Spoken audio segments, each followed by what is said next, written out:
Hello, everybody. Jason of New Age Revolution Cave. It's Thursday. We are going to, as you know, I'm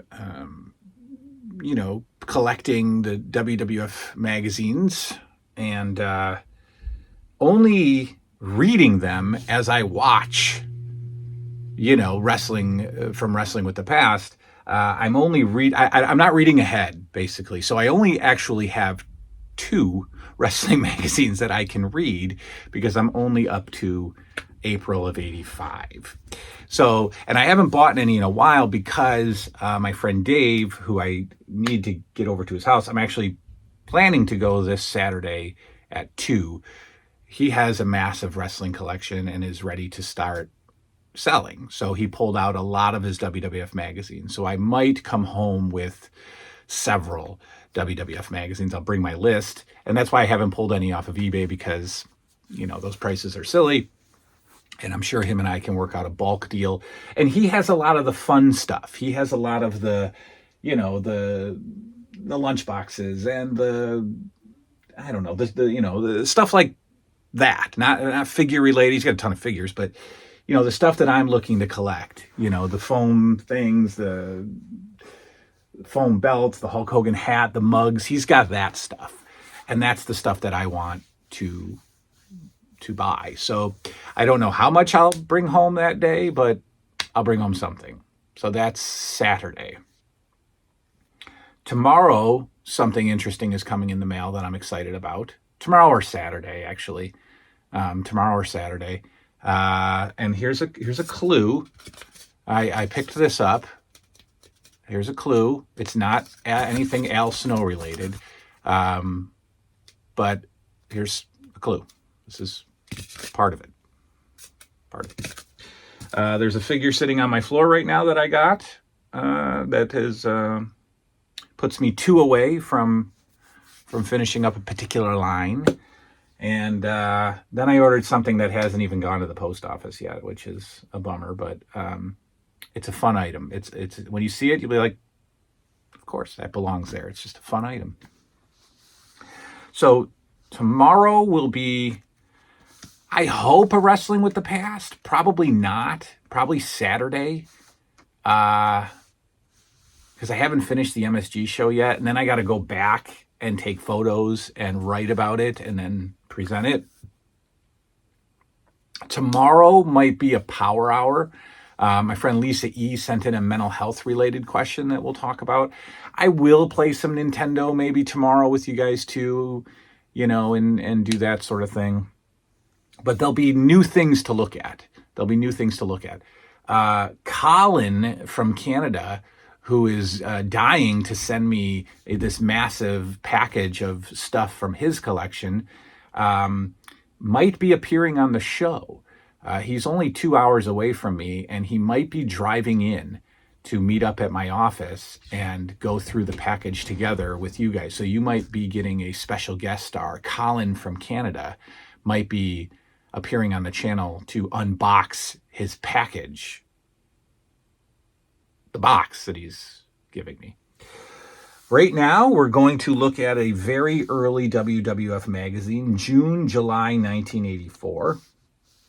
And like I said, it's only the second one that I was able to read because I don't want to read ahead. So let's spin the camera around and take a look at WWF Magazine, June, July 1984.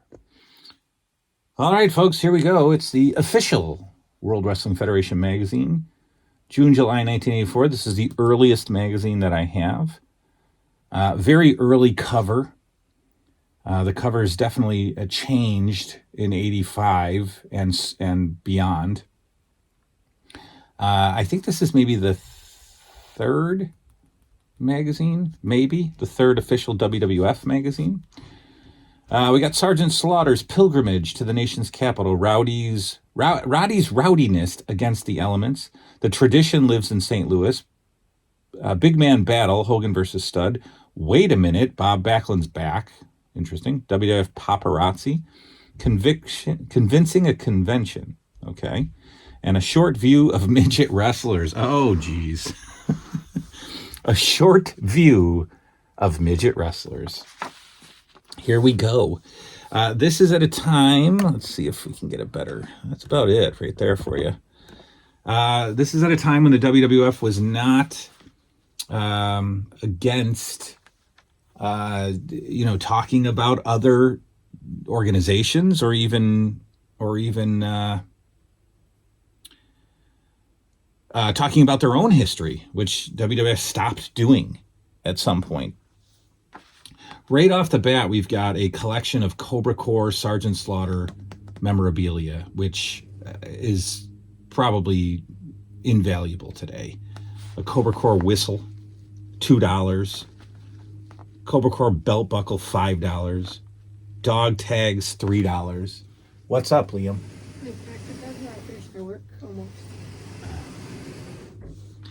Cobra Corps battle beret, $8. Battle flags, $2. I mean, so, cheap, ridiculously inexpensive stuff. The most expensive thing on this list is a Cobra Corps duffel bag at $15, and you can get the entire package for $38. You could get this entire page for $38 back in 1984. All right, we've got the what is this? Table of contents, I suppose. Dazzling full-color wrestling posters, 23 by 34. Again, you'll never find these anywhere. Unfortunately, you'll never see these, but they were $6 each, which included shipping and handling. And you would send it to the WWF Merchandise Department, P.O. Box 1538, Greenwich, Connecticut. Unbelievable. Great stuff. Love it. Action overtakes the female spirit. I don't know what this is. This is an article by Amy McMullen. And she writes about, Jimmy Snuka from a female perspective. We've got the WWF Magazine order form kind of thing. $14.47 for 8 exciting issues. And they're only giving you a 20% savings if you order it through the magazine. If you buy it on the newsstands, it'll cost you $18 total. Lord Alfred Hayes, an extremely young-looking Lord Alfred Hayes. Is this a good view? Maybe I should hold the camera. Yeah, let me hold the camera. Hold on. Let me there we go. Let me turn you around here. Hold on. Okay, let me do it this way. This is so much better. A very young-looking Lord Alfred Hayes writing in his column. And, yeah, Alfred was there in June, July 84. He writes, wrestling fans have very definite views. Okay, so he writes a little article. Great. There's one of the, see, that is not the Sergeant Slaughter Cobra Corps foamy thing that I was looking at on eBay. That's just a Sergeant Slaughter one, which is probably even more rare. We've got Piper's Pit. We've got an article on Piper's Pit. Piper and Backlund in the pit. Piper and Tito with that great Intercontinental title. The light glare is terrible. Piper and Orndorff. Oh, this is actually, what is this? The missing episode where Roddy backed away from Bob Backlund. What is this? Missing episode. I heard of that. The segment was never broadcast over the many WWF television network stations. At the time, Piper felt that it wasn't in the best interest of the WWF to present this hotly debated 2-minute interview. That's interesting. So this is the transcript of the Roddy Piper versus Bob Backlund Piper's Pit that apparently never aired. I don't know if this is real or not. Well, it's in a magazine, so it has to be real. Yeah, right? it might be real. That's pretty cool, though. More of the same article, Piper with the Masked Superstar. I feel like we're missing a page here, but we're not. It goes from 10 to 11 because it just picks right up here, right here. This is the next page. Sergeant Slaughter's pilgrimage to the nation's capital. They did a lot of this in '84, especially when the Statue of Liberty was being, remodeled or repaired. The WWF and Sergeant Slaughter was involved with that a lot. So we've got Slaughter at the Capitol there, or whatever. Here's where you can order official World Wrestling Federation programs at $3 each, which included shipping and handling. So you could get your programs, your WWF Arena programs. Big man battle, Hogan versus Studd. Where did this take place? Because Hogan and Studd had some good matches in '84. Did you watch this one? Yeah, I'm sure I've seen a Hogan versus Studd match, probably, from Madison Square Garden or Philly or something. They did have an awesome cage match, which is on one of the Coliseum videos. What are they doing? Test of Strength. Yes, the dreaded Test of Strength. So then we go right into another. So they just start off. I feel like they're missing a page. Yeah, they don't have good transition pages here, because right now they're doing a Bob Backlund article. So this is obviously after Backlund has lost the belt, and they're saying he's still here, he's still sticking around. I think that's pre-loss, Bob Backlund, or right after maybe. Yeah, because that's when Hogan, he looks like a jobber. Well, that was. Wow, they even have a write-up here, the dream match, Hogan versus Bob Backlund. That's interesting. In the December '83 issue of our sister publication, the World Wrestling Federation program, we reported on a dream match between... Interesting. Maybe they had a different direction that Backlund was going to go in. I think that Backlund said that McMahon wanted him to turn heel and maybe challenge Hogan. That would have been a totally different experience. Early on, they did these lunch with WWF superstars. So this kid, God, the glare is horrible. Let me see where I can sit. What are they eating? Filet mignon. That's steak. This kid won lunch with Tito Santana. Here's his official entry form, which is awesome. What's his name? Chris Beavers. Is it real? Yeah. They got his address right here. That's crazy. They have posted Chris Beavers' address right here. Is he still alive today? He's got to be. He's got to be my age.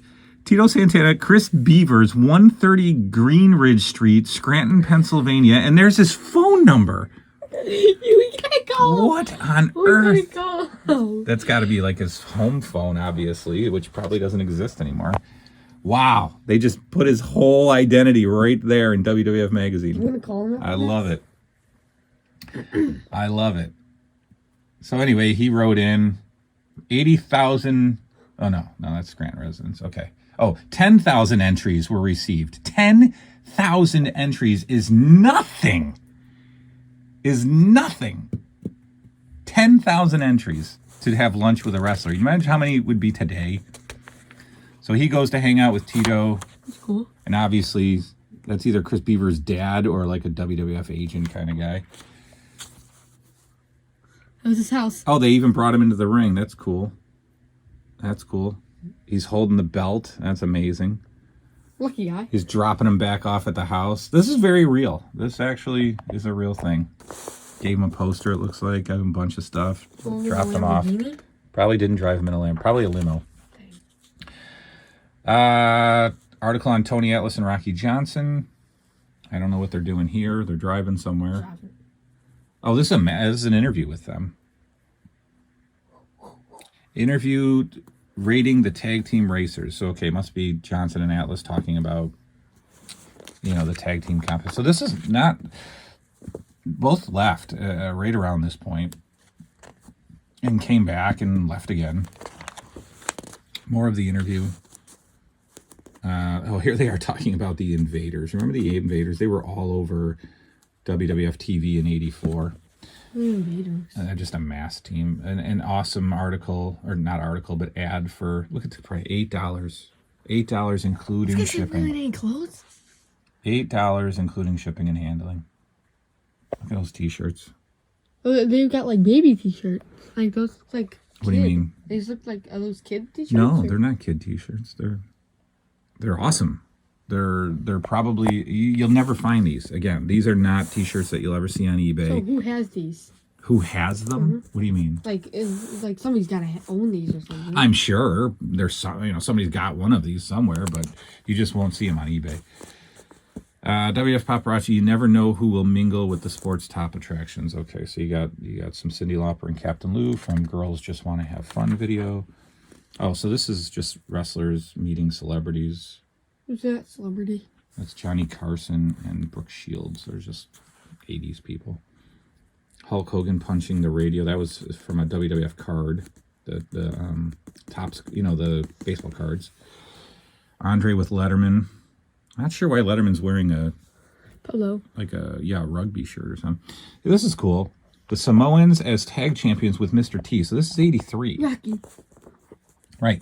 This has got to be about 83. And look at him. It's so weird to see this. So WWF didn't do this. WWF did not make the Samoans look like good guys, or did not make bad guys look like good guys. These guys look like nice, wholesome people. Right. So that's not the image that WWF would usually portray. They wouldn't make the Samoans smile in a picture. You know what I mean? Like. So. Yeah. Well, we've got These are. Are they allowed to call them that? Well, I don't know. Well, they were at one point. I don't think they use that word anymore. But the midget wrestlers were all of the attraction in 70s and 80s wrestling, obviously, and yeah, they always did the goofy thing, the head spin, and would land on the referee, and there's the Haiti Kid, and whatever. Action in Japan, again, something that they don't usually do. There's Hogan with Antonio Inoki. And at one point, people say, and I think it's true, that Bob Backlund actually traded the belt with a guy named Tatsumi Fujinami in Japan. And the WWF never really recognized the title change. I believe this is on a Coliseum video too, I think. Dogpile. I don't think that's Japan. I think that happened on WWF TV. Ah, there we go. Look at that. There's the Cobra Core one that I was looking for on eBay. There's two up there now. I just got this one, and this is a very early Hulk Hogan one. But I have the Snuka one right there. $8 they were, folks. Stick them up. $8.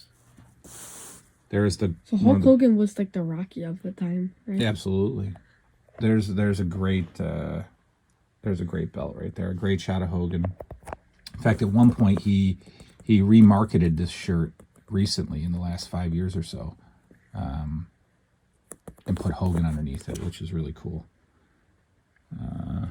So there we go. There's Hogan. I love that belt. There's Hogan in Japan, I assume. Next article on Greg Valentine.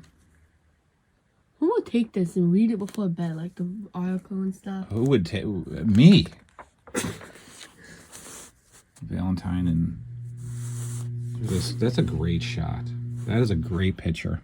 It looks like Putski and Snuka against Fuji and Tiger Chung Lee with Howard Finkel as announcer. So that's this was St. Louis. This is Wrestling at the Chase. Wrestling at the Chase would have these incredible matches on TV, and Howard Finkel as the announcer, so it's TV there. Who's Chung Lee? Tiger Chung Lee. He's just a wrestler. But yeah, these are matches that you don't see. Snuka and Putski against Tiger Chung Lee and Mr. Fuji. Awesome match. St. Louis. Love the look of that ring. I just love that. I love that picture actually a lot. That was a great picture. Yeah, look at that. So is that. There's the same pileup that we just saw in the other picture. The Kiel Auditorium, yeah. Great stuff. I think the Kiel is gone. The time wrestling tackled television's titans. All right, so this is when they do the trade shows, the television trade shows, the network trade shows. Then what is it? NATPE. That's what it is. And they usually would set up a ring like this. This is featured in future WWF magazines as well, the NATPE convention, where they would really promote the WWF. They would set up a ring, have a match or two, and just show. This was a program cover. Mass Superstar, Demolition Asks, Bill Eadie.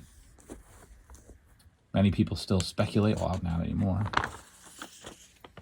Okay, all new. What is this? Oh, here's another lunch contest. Here's another lunch contest. So you would fill that out, pick the wrestler you want to have lunch with, and win, and then WWF will expose you entirely in the magazine by giving away your address and phone number. WWF newcomers, Mil Mascaris. Do they do that with the other one? What do you mean? No. Okay. WWF newcomers, Mil Mascaris. Are there more newcomers? No. Andre goes back to Montreal. Andre goes to Montreal. Andre and his partner Noel Dumont discuss matters prior to lunchtime opening. Okay. So there's 1984 Andre going to Montreal. Oh, and then they talk about Dino Bravo and Gino Brito. So again, WWF really went outside of their own turf. Here's another example. WWF doesn't do this. They stopped doing this in '85. They stopped acknowledging anybody else. That's actually a young Captain Lou Albano right there. They stopped acknowledging existence of anything else. Mexico's Raul Reyes found DOS titles available upon entering the United States. Dos. Now look at this. Chief Wahoo McDaniel scored an impressive victory over Dr. Jerry Graham. So again, this is Cowboy Bill Watts, Johnny Rods. They just didn't do this stuff. They stopped doing this stuff. Lord James Blears versus Freddie Blassie. Freddie Blassie still looks exactly the same as he did in, 24 years later as a manager. Exactly the same. Lord James Blears from AWA announcing fame. Mr. Moto and El Mongo. This is cool. More old stuff. Actually, you get the most pages. We've got the duffel bag for $8. I'm actually watching that on eBay. It is 10 times more now, the asking price. I wanted to surprise you with that. $8. How much is it now? 80 something. Wanted to surprise you with that, but I'm watching that on eBay. Never seen this. Haven't seen that on eBay at all. Letters. We've got letters, which may have been written for real or kayfabe written. I assume real back then. You got more letters from fans. Again, I assume that they're real. I assume. Later in the PWI days, I think they wrote a lot of them themselves. Another thing that's almost impossible to find because it can be reproduced so easily. $8. $16 windbreaker. I've actually seen that on eBay for $250. And then the Hulkamania collection. I don't know what these are. I don't know what that is. I don't know if that's the Hulkamania painter's cap that I have up there, or if that is actually what it looked like, because I've never seen that. I've never seen these shirts like this. Is this what they actually looked like? I can't imagine that this is what it looked like. Red, white, with black. I just think that's a drawing. Because those are not the Hulkamania t-shirts that we're used to. So were these real? What would you get if you ordered that hat? Would you get this hat? I can't imagine. And the back cover has Stud and SD Jones. So that is all, folks. That is the WWF Magazine from June, July 1984. And maybe this weekend we'll have a bunch more to report. Good night now.